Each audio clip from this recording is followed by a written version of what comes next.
गोपालपुर गांव के किसानों पर भारी मुसीबत आन पड़ी है। पिछले साल के बाढ़ ने उनके फसलों को काफी नुकसान किया है। महाजन से उन्होंने कुछ दिनों के लिए पैसे उधार लिए थे, लेकिन लालची महाजन और उसके चेले के षड्यंत्र से वो उधार खत्म होने का नाम ही नहीं ले रही। इस बार इतना कम क्यों है? क्या पता साहब, मैंने तो सब घरों में खबर करने को बोला था, पर लगता है कि बाढ़ का पानी बहुतों के घर द्वार के साथ ही बहा ले गया। मेरा पैसा कैसे बढ़ेगा? इस बारे में आप चिंता मत कीजिए साहब, मेरे दिमाग में कुछ सूझ रहा है। हाँ, अगर उधार के पैसे कम हैं, तो सूद के पैसों से उसकी भरपाई करनी होगी। हाँ, जिनको पैसे उधार देंगे उनके सूद की रकम बढ़ा देंगे तो काम हो जाएगा, है ना? सुनो, एक एक करके तुम सब आ जाओ।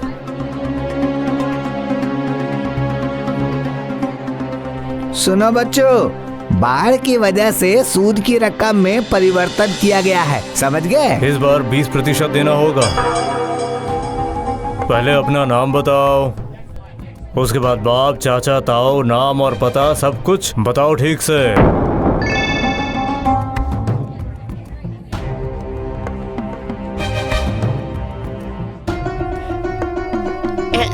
जी, मेरा नाम अशोक है। बीवी बच्चे के अलावा इस पूरी दुनिया में मेरा कोई नहीं है, तो मैं किसका नाम और पता बताऊं साहब? फिर मैं तुझे पैसे कैसे दूंगा भला?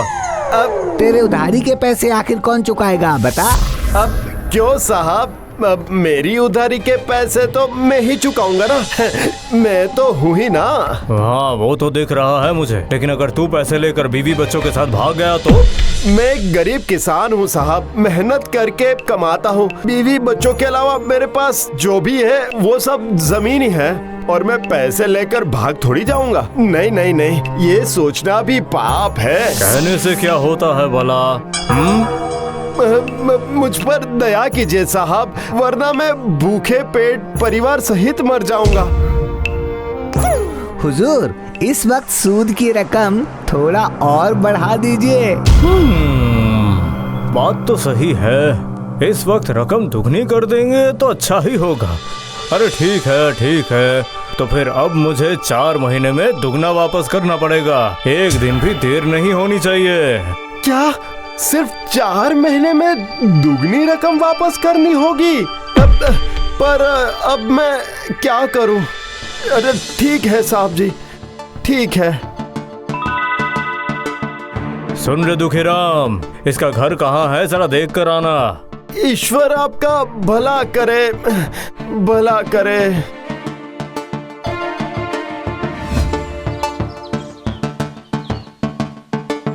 पिछले साल अगर बाढ़ नहीं आती तो इस तरह से पैसे उधार नहीं लेने पड़ते, लेकिन ईश्वर की कृपा से अगर इस बार खेती बाड़ी अच्छे से हो गई तो ये पैसे भी मैं जरूर लौटा दूंगा। दुखीराम को अपना घर दिखाता है अशोक, ताकि अगर उधार चुकता नहीं किया तो महाजन इस घर को छीन सके। ये देखो, ये है मेरा घर। अशोक का बेटा चिंटू और उसके अमीर दोस्त उस वक्त सड़क किनारे बैठकर दूरबीन से चारों तरफ देख रहे थे। क्यों रे चिंटू, तेरे घर पर अचानक महाजन का आदमी क्यों गया था? ऐसा है क्या?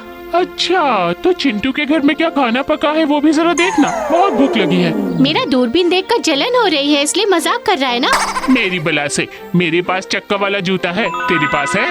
उफ, अब बस भी करो तुम लोग। बात करने के लिए कोई और विषय नहीं है क्या? हम बस क्यों करें? तेरे पास ये सब नहीं है ना, इसीलिए तू नहीं समझेगा। बात तो तू सही कर रहा है, इतनी सारी कीमती चीजें मुझे भला कहाँ से मिलेगा? कोई बात नहीं। अच्छा, मुझे कुछ काम है, मैं चलता हूँ।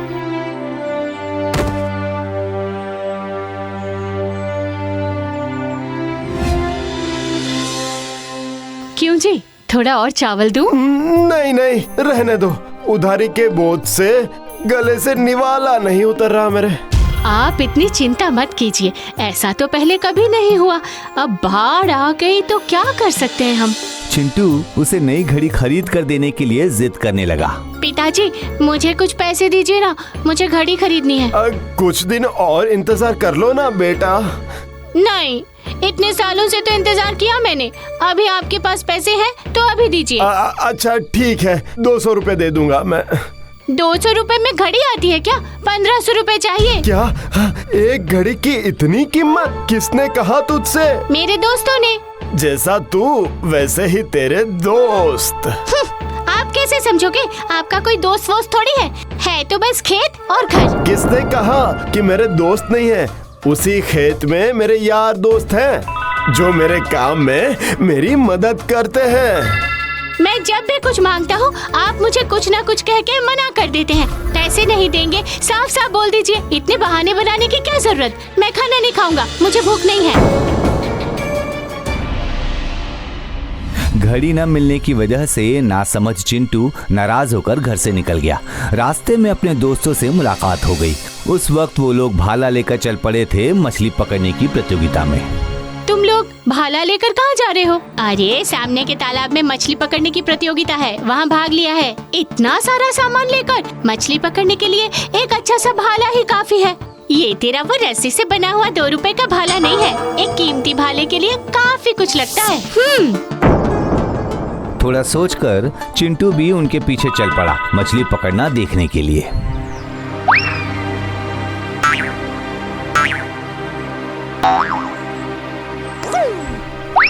चुपचाप दोस्तों के पास जाकर बैठ जाता है चिंटू। धत धत, लगता है इस तालाब में एक भी मछली नहीं है। हाँ, पकड़ना नहीं आता तो तालाब खाली। तूने डुबकी लगाकर देखा था क्या?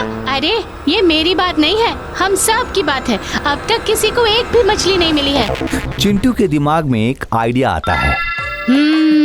तुम लोग एक बार केंचुए से कोशिश कर सकते हो। अब केंचुआ कौन लाएगा? रुक रुक, मैं लेकर आता हूँ। हमारे जमीन में बहुत सारे केंचुए हैं, देखा है मैंने।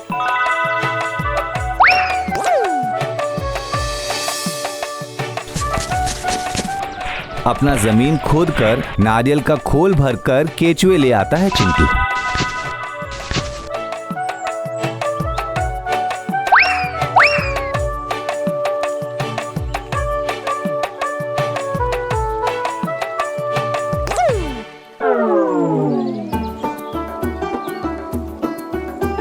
ये ले।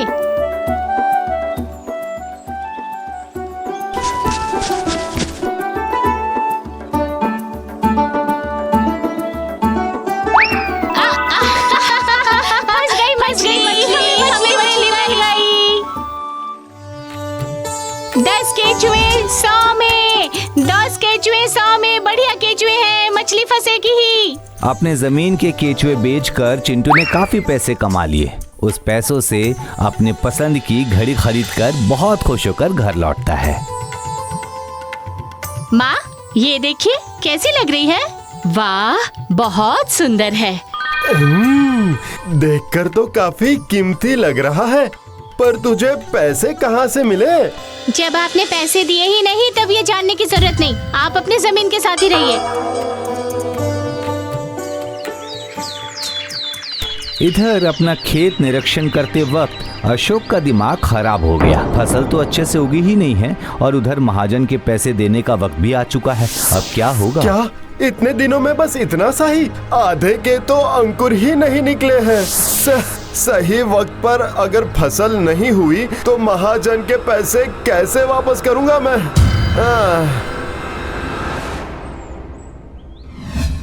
ठीक उसी वक्त अशोक की सोच को सच साबित करते हुए अशोक के घर आ पहुंचे महाजन।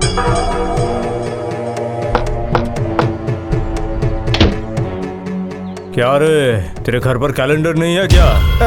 दरअसल साहब जी, वो सही वक्त पर फसल नहीं हुई इसलिए पैसे नहीं दे पाया। मुझे खेती फसल का कुछ भी समझ नहीं आता, मुझे सिर्फ पैसे समझ आते हैं, पैसे।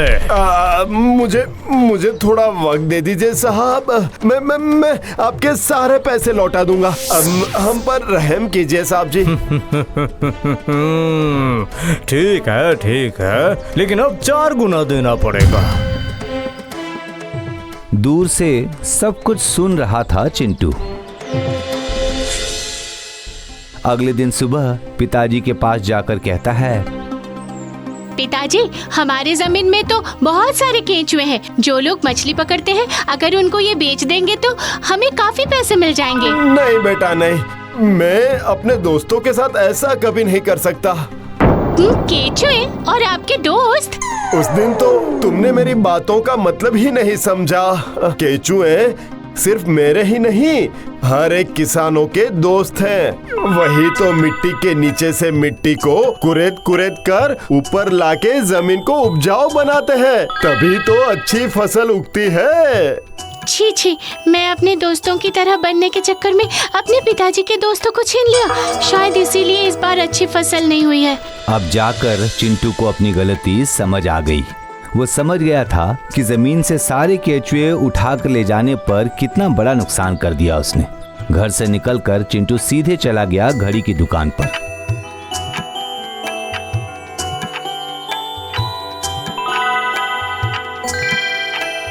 उसने अपने पसंद की घड़ी को बेचकर उसी पैसों से अपने जमीन के लिए केचुए खरीद कर लाया और वही केचुए उसने पूरे खेत में डाल दिया।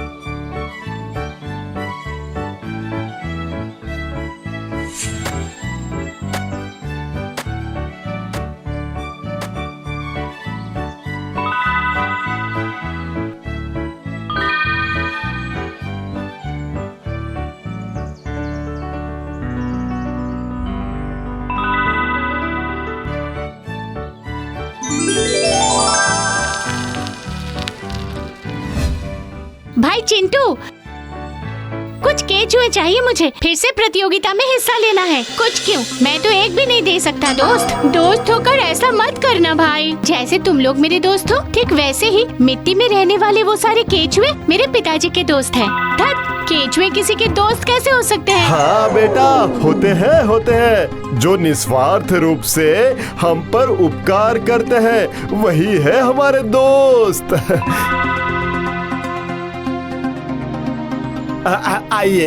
आइए साहब जी। काफी विनम्र होकर बात कर रहा है अशोक। जरूर उधारी के पैसे जुगाड़ नहीं कर पाया है। ये लीजिए साहब जी, आपके पैसे, और साथ में फसल भी ले जाइए एक बोरी। इस बार तो फसल काफी अच्छी हुई है। ये सब दोस्त के उपकार का फल है। कौन दोस्त? केचुआ दोस्त, जो मेरा भी दोस्त है और पिताजी का भी दोस्त है।